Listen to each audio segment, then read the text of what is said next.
Gente, 40% da população de Florianópolis diz ter obesidade. Foi o que apontou uma pesquisa que agora acende o alerta para os cuidados com a doença. A Daniela Secom está chegando com os detalhes para a gente ao vivo. Bom dia, Daniela.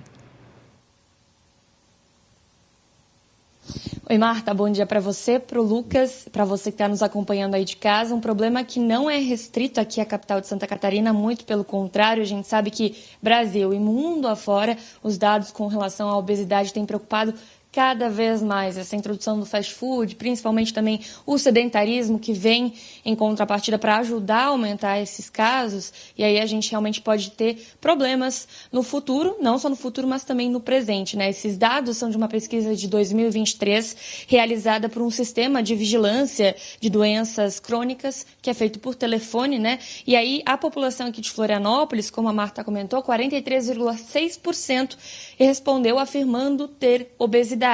Ao mesmo tempo, em contrapartida com relação aos exercícios, 47,3% da população aqui da capital também afirma que pratica exercícios. A gente sabe que Florianópolis é uma das capitais mais esportivas, né? O pessoal gosta bastante de correr, de utilizar as belas vistas que a gente tem aqui, mas ao mesmo tempo tem muita gente comendo mal, por isso que a gente vai falar um pouquinho sobre obesidade, sobre alimentação, com a doutora Cristiane, ela que é médica endocrinologista, recebeu a gente aqui hoje. Bom dia, Cristiane, bem-vinda. Conta pra gente e ajuda a esclarecer. Obesidade é doença, né? Não é condição, não é estigma. Bom dia. Bom dia, Daniela. Bom dia para todos. Então, obesidade, cada vez mais a gente tem batido nessa tecla que é sim uma doença.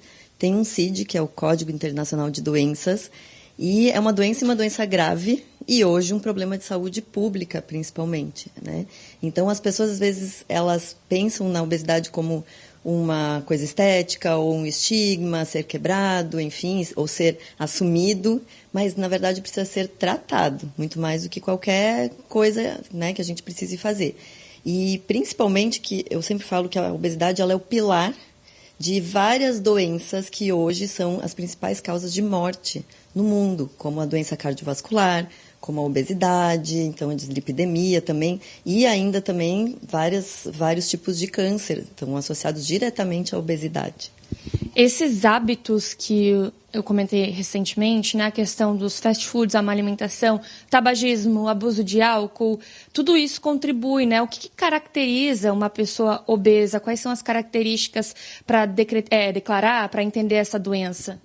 Então, a obesidade ela é caracterizada pelo índice de massa corporal acima de 30, que esse índice ele vem mudando, a gente tem falado muito em percentual de gordura, muito mais do que peso em si, mas ainda o IMC, que é peso dividido por altura ao quadrado, pode todo mundo medir isso em casa, ver isso em casa, acima de 30 é considerado obesidade e se caracteriza assim como uma doença. E, principalmente, a obesidade, o problema de tratá-la é porque ela é multifatorial. Então, é sim uma causa genética também, né? Então, isso é outra preocupação, porque as pessoas obesas hoje passarão para os seus filhos e para as próximas gerações essa obesidade, essa doença. Então, tem a parte genética, mas tem muito multifatorial da pessoa. Então, o estresse, o sono também é bastante importante, a prática de atividade física e a alimentação. Esse último ponto, acho que a gente pode trazer um pouquinho mais sobre a questão de frutas, verduras, hortaliças, proteínas. O que o pessoal tem que se atentar? É um beabá que a gente traz sempre, mas é bom lembrar toda vez. O que significa uma alimentação saudável justamente para combater esse tipo de doença? Então, muita gente associa o comer saudável a uma alimentação cara. Então, o que é caro são os fast foods, diet ou light, e que não necessariamente isso é saudável, né?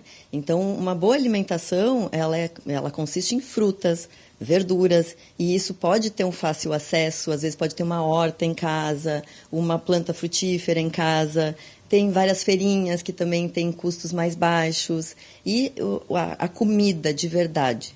É o feijão, o arroz, uma carne, um ovo. Então, isso é saudável. Então, as pessoas, às vezes, se elas procuram, e uma das causas não, das justificativas é que é caro. Então, procuram as coisas, as bolachinhas, os fast foods que são mais fáceis de comer e mais práticos no dia a dia. Mas daí querem comprar light ou diet. E sim, o custo vai ser mais alto, certamente. Com relação, por último, ao exercício físico, qual é a média ideal durante a semana para um adulto de prática, de minutos, assim, qualquer seja o exercício, né? Então, para considerar não sedentário, a gente fala em 10 mil passos por dia. Isso não é uma tarefa fácil, hoje em dia tem os reloginhos que medem, enfim, mas não é uma tarefa fácil, porque uma média normal de uma pessoa que anda de ônibus ou de carro e trabalha sentado é de 2 a 3 mil passos por dia. Então, a gente precisa fazer uma atividade programada, porque senão dificilmente vai alcançar os 10 mil passos. Mas a gente fala muito em pelo menos 1 hora por dia, na maior parte dos dias da semana. Então, pelo menos 4 vezes na semana. E esse é outro problema, porque se a gente pensar que a semana tem 7 dias, um dia tem 24 horas, então, às vezes, faz exercício físico sim, mas 2 vezes na semana, 1 hora. Então, a conta não fecha entre o que come e o que gasta. Perfeito, doutora. Muito obrigada pelas informações. Está aí uma pesquisa importante, preocupante também, e que, como eu disse, não se repete só aqui em Florianópolis, e sim é um problema mundial que a gente tem que combater e discutir, porque é uma doença que preocupa bastante. Eu volto ao estúdio.